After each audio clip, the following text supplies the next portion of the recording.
Nhúc. Lười. Lười. Lười. Lười. Lười.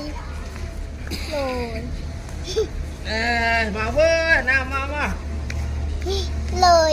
Làm bài lực luôn. Đây, mời về. Này lực. Mời về. Ôi ôi ôi.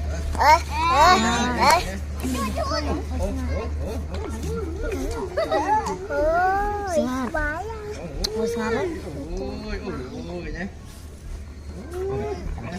Đi ọt đấy. Thôi cho ba hát. Bà Ba.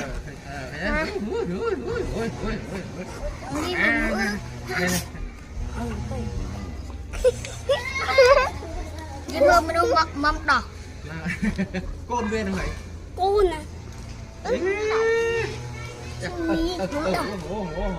Mâm đỏ. Sương lên giờ hai rồi. Có tên nào còn mình? Tôi kìa. Kêu bên ba đấy. lên con kia xem. Mấy con kêu tê. Để khơi. Vui bà coi. Mày kìa. Ôi tầm cu thơ đây chẳng hạn. Đi là. Đi ngon. Đây nó lên cường. Đi ngon cả. Đây nó lên cường. Đi ngon mày. Đi. Đỏ. Dừng lại đi.